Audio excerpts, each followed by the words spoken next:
Bonjour les quatrièmes. Donc une seconde vidéo pour expliquer la notion de périmètre et d'aire du triangle. Donc on a déjà vu que pour calculer le périmètre d'un rectangle, il fallait faire 2 fois la longueur plus 2 fois la largeur. Donc ici, on fait 2 fois la longueur, donc 2 fois 5, plus 2 fois la largeur, plus 2 fois 4. Et on trouve un périmètre de 18 cm. Très important de mettre l'unité de mesure.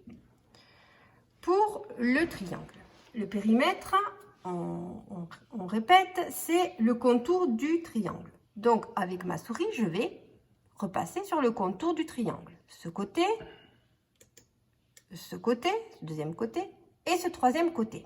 Et là, j'ai la longueur totale du contour, donc le périmètre. Si je regarde les codages, ce côté est égal à ce côté. Donc, il fait 5 cm. Ce côté, avec le codage, est égal à ce côté. Donc, il fait 4 cm, plus ce côté qui est égal à 6,5 cm.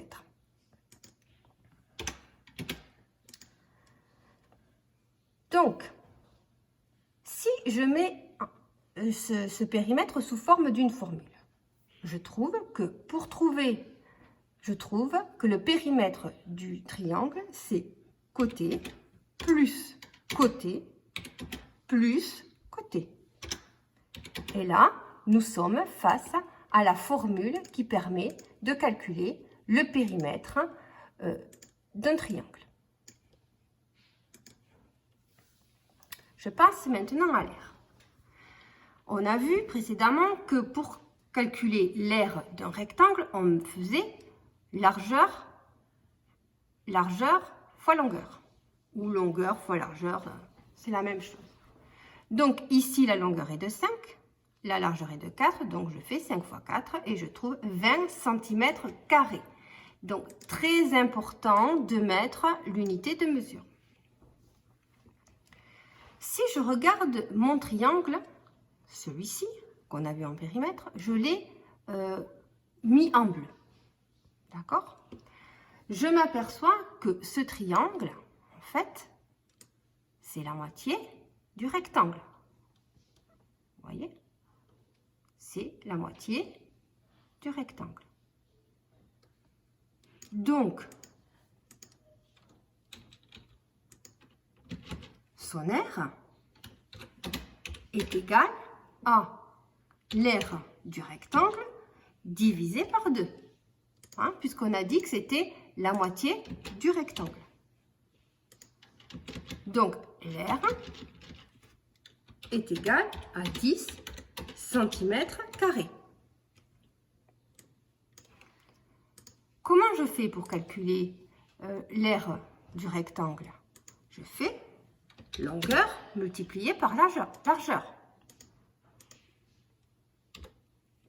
Donc, pour calculer l'aire du triangle, je fais aussi longueur multipliée par largeur que je divise par 2.